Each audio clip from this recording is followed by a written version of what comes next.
Bonjour à tous les amis, on se retrouve aujourd'hui sur ma chaîne Damsel Conero pour évoquer une nouveauté, ou en tout cas une surprise, ce nouveau sac Hydrobag de chez Wantalis, le sac 2500.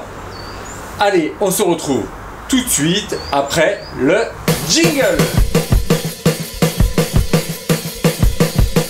Avant de démarrer de parler de ce sac, n'hésite pas et n'oublie pas à t'abonner, à cliquer sur la petite cloche pour les notifications, ça te permettra de ne rien rater, et puis de venir me dire ce que tu en penses en commentaire. La réalisation de ce sac, en fait, on s'aperçoit donc qu'il y a 6 poches, vous voyez, donc une grande poche à l'arrière qui est zippée, ici, hein, qu'on retrouve là, à l'intérieur plusieurs compartiments, et un petit velcro qui va nous permettre tout simplement de tenir la poche à eau. Ça c'est la première chose.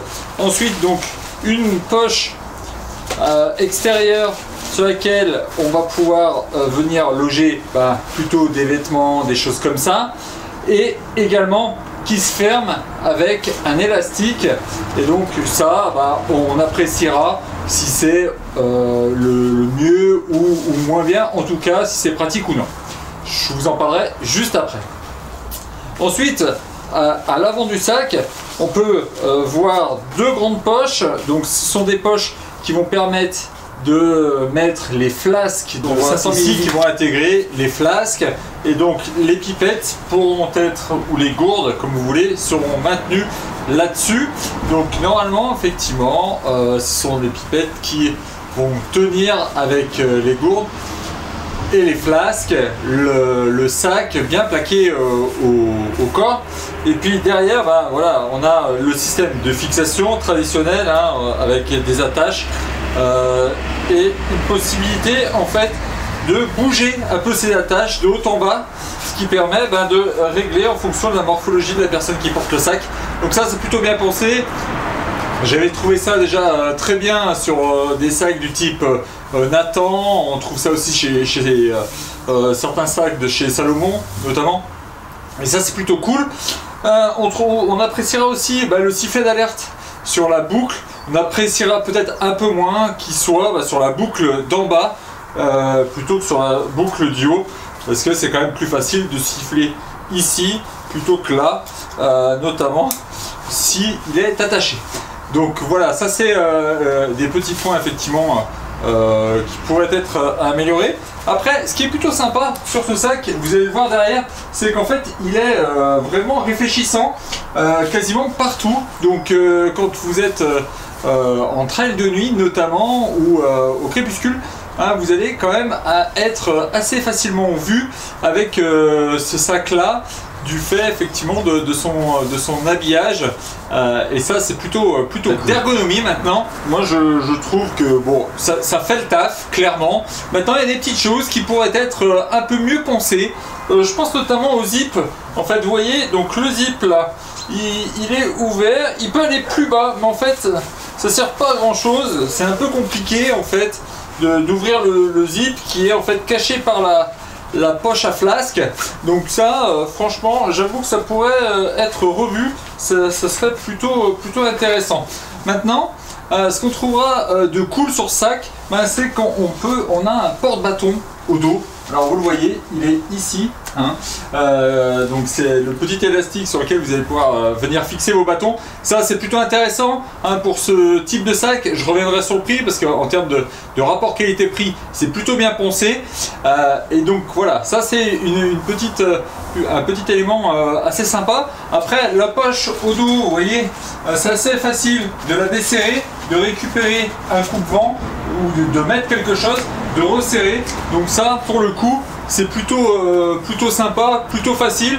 Maintenant moi j'ai un doute sur la capacité de ce sac, et notamment je pense que c'est un sac qu'on ne pourra pas emmener sur un ultra notamment, tant on n'aura pas suffisamment de place à l'intérieur de la poche pour amener l'intégralité du matériel obligatoire nécessaire.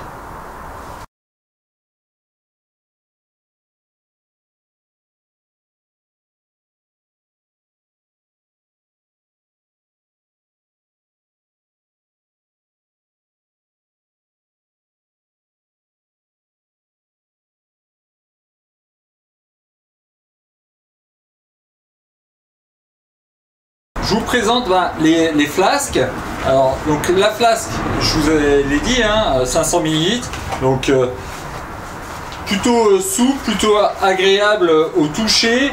Alors ça pas quand même la qualité d'une poche à eau ou d'une flasque de chez Nathan par exemple, hein, pour citer Nathan, avec des flasques que je teste et que j'utilise souvent, mais c'est franchement plutôt sympa, un peu mieux que celle de D4 je trouve même, et ne serait-ce que voilà, le goulot assez large, facile à remplir, et donc ça c'est plutôt sympa.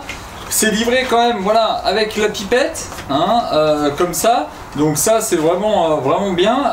Vous en avez deux avec le sac et vous avez cette poche à eau. Alors poche à eau un peu mieux que celle de chez D4. Elle ressemble vraiment, hein, quand même à celle de D4, mais franchement je la trouve un peu, enfin, de meilleure qualité.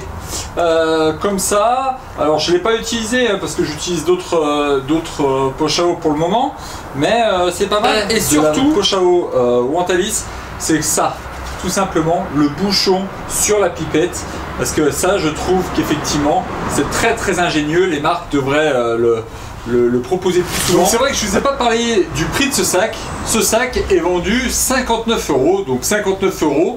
Vous avez vu, vous en avez quand même pour votre argent, 2 flasques, une poche à eau et un sac de trail. Alors, mes sensations maintenant sur ce sac, franchement, moi je trouve que pour démarrer, ça peut faire le taf. Voilà, sur des trails courts ou des petites sorties entre amis, ça peut être hyper intéressant. Maintenant, vous pouvez aussi l'utiliser, non pas qu'en course à pied, mais en VTT notamment, voilà, sur des petites sorties, toujours, ça peut être bien, et surtout si vous n'avez pas beaucoup de matos à apporter avec vous, parce que sinon vous allez être vite embêté. Maintenant, moi je trouve qu'effectivement en termes de maintien, on n'est pas complètement au top non plus. Je vous montre là par exemple, regardez, là je l'ai pourtant bien serré et vous voyez il baille quand même un petit peu, donc du coup ben voilà, en termes de maintien, j'ai testé d'autres sacs qui sont bien meilleurs et des prix assez proches. Maintenant je pense que c'est un concurrent sérieux au sac Evadict, notamment le 10 litres ou même le 5 litres, et donc attention, parce que voilà, il arrive très fort et il pourrait peut-être changer un petit peu la donne, ou donner en tout cas une alternative au sac de chez D4. Maintenant, moi je trouve qu'effectivement même de nuit, vous voyez, c'est quand même plutôt cool, ce côté réfléchissant, plutôt sécurisant. Donc voilà, il y a quand même pas mal de choses, il a pas mal d'arguments pour lui ce sac là, mais encore une fois, plutôt pour des sorties plutôt courtes et non pas des trails de nuit du type ultra, ou même ne serait-ce que 20-30 km de nuit avec la pluie. Pourquoi? Parce qu'on n'a pas en fait de poche étanche réellement, et la grosse poche à l'intérieur, elle est pour moi encore un peu juste. Voilà. J'espère que cette vidéo vous aura aidé, vous aura permis de découvrir ce sac, ou redécouvrir, hein, ce sac Wantalis, qui est, comme je vous disais, hein, une alternative au sac Decathlon, qui ne peut pas encore aller au-delà, je pense. On ne peut pas aller titiller des marques comme Salomon avec son S-Lab, Compressport, ou ne serait-ce que Nathan, parce que effectivement il manque encore quelques éléments, mais c'est quand même intéressant en entrée de gamme d'avoir un sac voilà, plutôt complet. N'hésitez pas à me dire en commentaire ce que vous en pensez. Moi, je vous remercie, je vous dis à très vite pour une nouvelle vidéo, et on the road again.